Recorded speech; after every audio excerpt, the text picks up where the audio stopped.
Hello students, a very good morning. So students, in last class we have started to discuss about the chapter that is mechanical properties of fluid, and in the case of mechanical properties of fluid, there we were discussing about the Pascal's law. So as Pascal's law statement was that whenever gravity effect is neglected, then that time pressure in at every point in the liquid that will be same. Means whether it is horizontal or vertical point, that is not going to be matter here, and only if gravity effect is neglected, then pressure will be same, and if somewhere greater pressure is generated, then that greater pressure will be transmitted to the equally to all place to maintain its pressure at every point that is equal. So as we have discussed up to this topic in yesterday class, so today let's start to discuss the applications of Pascal's law first. So here we have two types of applications here that we have to study, that is based on Pascal's law. First is hydraulic lift, second is hydraulic brakes. So let's see now what is hydraulic lift. So the first application is hydraulic lift.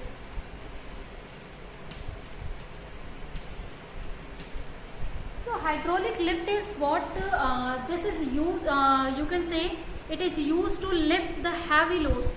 So when we have to carry very heavy load, that time we are using this load, and it is working on the principle of obviously Pascal's law, because this is the application of that one.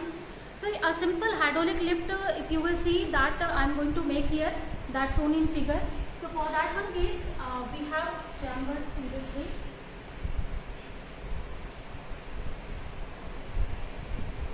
So you can see here this kind of lift chamber we are seeing, and let me just make it again. So area of one open end, that you will see that is less in comparison to the area of the second one, and a piston we are attaching here. A piston is attached to this one. Now we are just filling here some of the idle incompressible liquid in this case, so that liquid cannot be compressed here. So here what we are doing, suppose this is now C, this is point B, this is point A, so that we are seeing. Now the load that we have to carry, that we have to lift, that we are putting this side where the area is greater. So this is now, so where the area is greater, we are putting load here. So we have to shift our load on this side. Now what we are doing in this case, we are having 2 points, you can see, that is A and B. So here A and C, these 2 points you can see that is are 2 cylinders that of different cross sectional area. So they are connected with a pipe, you can see they are connected with a pipe. So we have 2 of the cylinder also we can take and connect them with the pipe here in this case, and each cylinder we are providing it by a frictionless piston. So the piston, you can see that piston is frictionless piston, this is property of this one. Now for example, suppose small a is the area of the cylinder at this C. So it means that the first cylinder, it will call first, it will call second. The first one has area small a, the second one has area suppose capital A. This one we are going to take. Now after this one, you can see like it's a downward force we will apply here. So downward force that we have to apply on this cylinder. So obviously if small area is there, then if we will apply even small force, then pressure will be created already here. So whenever this small force that we will apply at this smaller area, a pressure will be created here. The pressure you can calculate by force per unit area. So this pressure will be created. Before creating the pressure, according to Pascal's law, at every point in this liquid, you can say pressure should be same. So if pressure will be same at C, at A, all. But whenever we will just push this piston by a force F, then that time a pressure P will be created here. So due to this pressure, the pressure of this point that will be greater, pressure of this point will be smaller. And Pascal's law is saying pressure should be same at every point, as gravity effect we are going to neglect in this case. So if gravity effect is neglecting, pressure should be same. It means that the excess pressure that will be transmitted to other place. So to maintain the pressure of this point and this point as equal, the pressure created here that will be transferred to this point, so that the pressure at each point that will become same. So to maintain the pressure also is equal to P here. This same pressure will be applied to that point also. So if the same pressure will be applied, so we can calculate pressure there. So pressure will be force per unit area. So this will be F upon A for this one. So suppose on this load, due to the pressure P that is transferring from here to here or transmitting, a force capital F is going to apply on this load, so that load will left here. So we can calculate what will be the value of this load. So this is very simple application. Here we are providing very small force, and with that small force the pressure is creating. That pressure will be here also as according to you can say Pascal's law, pressure should be same. So to maintain the pressure of here also, a force will start to work here, and this force F will start to work in such a manner, this will start to lift the load. So if F force is applying at A, capital A cross sectional area, pressure will be created, P is equal to F by A, and according to Pascal's law these two pressures should be equal. So we can write F by capital A, that should be equal to small f by this one, or capital F can be calculated as F by A into capital A. So as we can understand already, capital A is much greater than this small a. So we can write also capital A by small a. This is much greater than 1. So from here if you will write upon this one, so you can conclude that this capital F that will be much greater than small f. Means even for the application of, subtraction of this small force at this piston, a large force will be provided to already this piston, means without even spending a lot of energy, we can lift easily the heavy load by providing only small force at this end, and already all the pressure will be transmitted here, and due to that large pressure will be created at that large area to maintain the pressure, and we will get the lift or the heavy load that is kept at this one, that will be automatically going in upward direction. So to lift the heavy loads we are using hydraulic lift. I think the process and working of hydraulic lift is now clear. So this is very important applications that we have just made, and also we are using it. Now let's see the second application of Pascal's law. So second application of Pascal's law is hydraulic brakes. So we are also using in our vehicles this kind of brake this time. So hydraulic brake, that is also the second application, that is the most important application you are using. Even in all of the automobiles you are using. So let's see now this one by one. So hydraulic brake. So first let's see the construction of hydraulic brakes. So in the construction of hydraulic brakes we have piston first of all, and this piston is now connected with a pump here, or we are connecting it to the tube also, you can see. This is now the tube, and at the tube also again piston we are connecting. So this is now again a piston that we are connecting. With this piston, the paddle of the brakes we are connecting. So if you will see, this is suppose the paddle of the brakes that we are connecting here. So this is the basic, first of all, basic application of this. After that, what we are doing, we are just here two other more pistons we are connecting at this rubber end, and after connecting these two more pistons, again a tube we are connecting from here.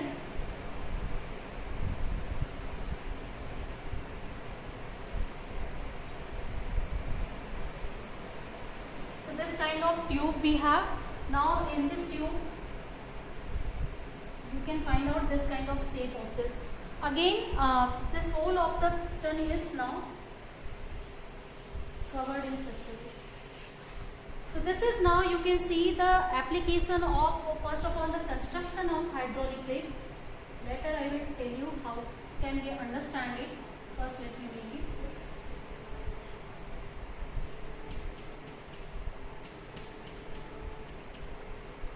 Suppose this is now S1, this is S2. This chamber here, we are also connecting one of the spring. So this is spring, suppose this is now S, this is chamber C. First, this is piston P1, this is piston P2, and a liquid that is incompressible, that is kept in this side. This is suppose piston P we have, this is paddle F we have. So this construction now, students, you can see. Next, after in this construction, let's see what are the components that we have used. So first we can see the hydraulic brakes, that is consist of a master cylinder, capital M. So master cylinder is this one is the called master cylinder. Now filled with brake oil. So here you can see this liquid that is called brake oil that we are using, and next one, and provided with airtight frictionless piston. So here the second thing we are using, that is a frictionless piston, that is airtight piston. Next, the piston is connected to a brake paddle F through lever system, and next the master cylinder is connected to a wheel cylinder C. So you can see this is now the wheel cylinder. Now through this the master cylinder M is connected. After this one, the wheel cylinder is having two pistons, P1 and P2, just now I have told you this one, and these pistons are connected to brake shoes. So brake shoe is what? This is S1 and S2, that are now brake shoes, that is S1 and S2, and the spring S holds S1 and S2. So spring S, you can see this spring is holding these two brake shoes together. So the similar system you can see that is connected to all wheels of the vehicle. So just now I have told you we are using this one in automobiles that we are already using. So let's see now the working of this one, how the Pascal's law is applied here for this kind of brake. So for in this case, whenever we have to apply the brake, then we are obviously pushing the pedal, and due to that one we are applying a pressure to this piston. So whenever the pressure will be created before any kind of application of on the brake, means we are not doing anything, simple vehicle is running, then that time as brake is not applied, for that one case the liquid at every point you will see the pressure according to the Pascal's law, that will be same at every position. Whatever is the point you will take, pressure will be same. So in this case, as pressure is already same, then no extra pressure will be created anywhere. But whenever we will create some extra pressure at this point, at this paddle now, so due to this extra pressure here, the pressure at every point, this concept will be changed, and according to Pascal's law, excess pressure will be transmitted to the system until the pressure will be constant. So as brake is applied, excess pressure will be transmitted to these two pistons now. So as it will be transmitted through this tube T, suppose this is now tube T, to this one it is applied to these two pistons P1 and P2. So due to the application of the piston P1 and P2, these will expand here due to as pressure will transmitted here, and they will be due to the pressure transmission from here to here, a force will be applied at P1 and also P2, and due to that force P1 P2 will expand, or they will go away from each other. So whenever these two pistons will go away from each other, then this time also this you will see that will be in touch with this wheel. This is wheel of the tire. So this will be in touch with the wheel, and due to friction the wheel will be stopped, means due to application of the brake our vehicle will stop there. Yeah, I think so. This is first case, and also in that case this spring S is expanded. Now if whenever we will remove our foot from the paddle, then that time the pressure here that will be decreased. So due to decrease in pressure at this point, also pressure will start to decrease, and to maintain the pressure of here, force that will starts to work in opposite direction, means excess pressure from here, because here excess pressure is created and we have just removed foot from this paddle. So here lower pressure, here higher pressure is created. So from higher to lower pressure, pressure will be transmitted. So here from here a force will start to work in inverse this inward direction, and due to that a pressure will be transmitted from air to air to maintain the pressure at every point equal. So that time, due to this force that is acting in inward, these two pistons will come closer to each other, and due to that these two half sweep will also come closer to the you can see brake shoes that will come closer to each other, and through this, as they are connected with the spring will be compressed, they will come closer, and due to that one they will be detached from the wheel, and our again vehicle will start to move. So this is now the process of the brake through which we are working in automobiles. Like we can apply the brake, we can just remove the brakes, and we can easily run our vehicles here. So this application is, I think, now clear. That is also very you can say important application of the Pascal's law. So two types of experiment here, application of Pascal's laws that we have discussed. Now after the discussion on these two topics, let's see our next topic of this chapter, and that is now the concept of atmospheric pressure.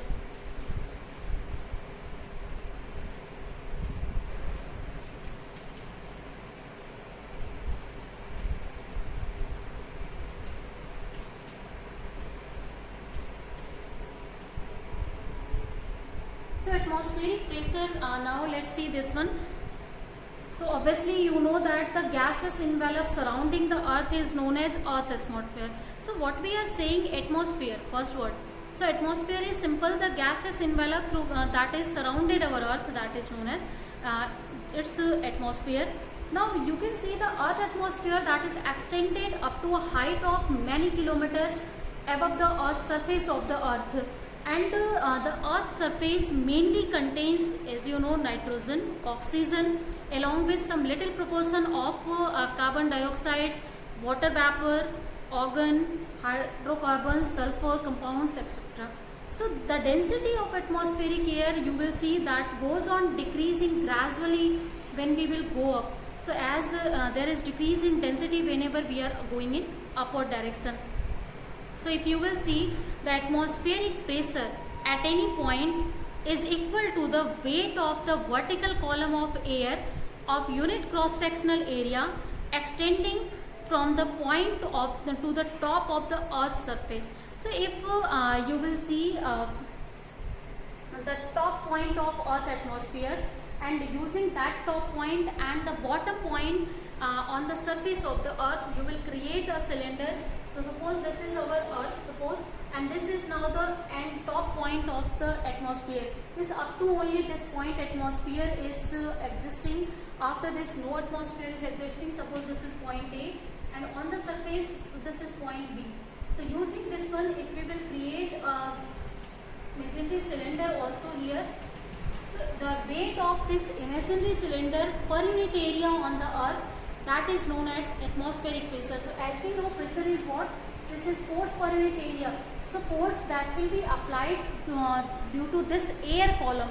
Obviously here our atmosphere is filled up with a lot of atmospheric airs. So air column will apply some of the force on this due to their weight. So as weight will be acting in downward direction, and also in some area it will apply the weight, because we are just considering some of the imaginary cylinder here of the air column.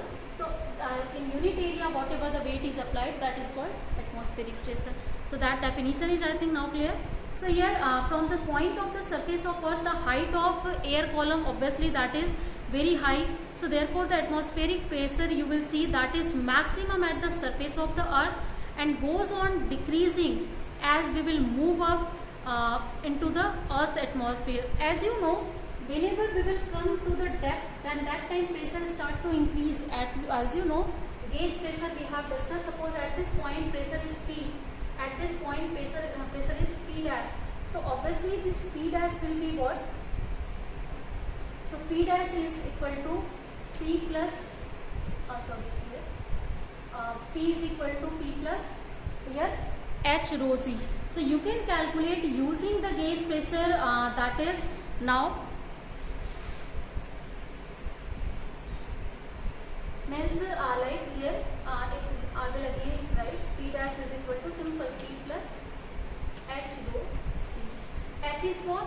H is the height of air column, you can see, or you can also say height up to which the earth atmosphere is present.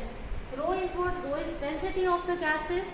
Z is what? That is acceleration due to gravity. So for example, let us suppose density of gas is a nearly constant or average, you can see. So for that one case, P dash can be calculated, and that will be the maximum possible pressure for the air column, that is at the surface of the earth. And also the value of atmospheric pressure on the surface of earth at sea level, that is called now 1 atmosphere. And 1 atmosphere, that is equal to 1.013 into 10 power 5 Newton per meter square or Pascal. So this is, I think, idea about the atmospheric pressure, that is clear. So let's see now next one, how can you understand atmospheric pressure is present. So to understand that one, you can perform some of the experiment by yourself. Experiment 1, like you can take suppose you can take a metal box. So let's take a metal tin box with one opening with a vacuum pump is connected. So evacuate the air or gas filled inside the tin box. We shall note that the tin box, you can say chamber, is shaped by the force of atmospheric pressure actually acting normally to the outer side. Means here due to atmospheric pressure, the shape starts to be some of the distortion. Also you can understand it by if some of the capote you are taking, and on that capote you can just take a water glass or any of the metal sheet or some wooden sheet you can take. On that one put a glass of water in you can say just downward. So in that case you will see water and due to a sheet in between both of them. Or you can also take just empty glass also to understand this one. For that case, you will, whenever you will start to detach the glass from the sheet, you will feel there is some of the force you have to apply. So why you have to apply force? Because already atmospheric pressure is acting in downward direction to that sheet. Due to that one, the gas is filled in the glass. So that's why you can understand already atmospheric pressure is present, and due to that, whenever we have to detach something, we have to do some work there. So this concept is now clear.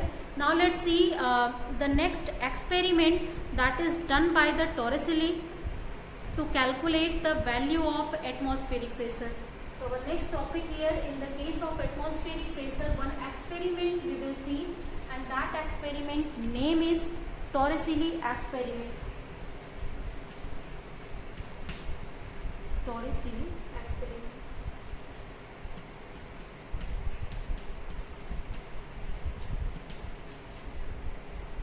So what is now the Torricelli experiment? Let's see. Here, as just now I have told you, Torricelli was the first who devised an experiment for measuring the atmospheric pressure.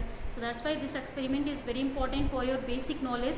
Next, for this one, what we are doing, we are taking a graduated hard glass tube 1 meter long in length and of uniform cross-sectional area, closed at one end. So obviously, as you have seen the test tube or glass tube, that type of things you have to take here. So fill the whole tube with pure and dry mercury. So you have to use here pure or dry mercury. So taking care that no air or water droplet remains inside the tube here. That things you have to take care. So close the open end of the tube tightly with using your thumb. Just use your thumb and close it. And next one, then invert the tube. So take this inverted tube. After inverting, like the tube you have taken, one end is closed already, so second end is open. So just close that one end also, and again invert it. And after inverting this one and along your thumb, you can just put it into also pure and dry mercury contained in some of the beaker. So what you have to see, you have to take in a beaker, you have to take also pure and dry mercury. In the glass tube that you have taken, there also you have to take pure and dry mercury. After that one, you have to just keep inside this one. So whenever you will keep inside that one, then if you will remove the thumb, taking care that the end of the tube remains inside the mercury tube, that should not be come outside. Hold the tube vertically. We find that the mercury in the tube will fall down at first and then will be stopped at a particular position. So the level of mercury in the tube, that will start to fall down whenever we will remove our thumb. So this reason of the fall of the mercury from here, obviously that is due to atmospheric pressure that is acting inward, and due to that one, that is called. And if you will see, the height of the level of mercury in the tube is nearly 76 centimeter above the pre-level of the mercury in the. So this is the given tube, and also you can perform this experiment for inclined tube or vertical tube. For all the reading will be always same here. So this is now the Torricelli experiment that is devised as for the calculation of atmospheric pressure. So students, I think this experiment is now clear. So according to Torricelli experiment, easily we can calculate this one. Now after this one, students, for today let's end our class here. So as application of Pascal's law and atmospheric pressure and Torricellian experiment that we have studied, that is I think all clear. So thank you students for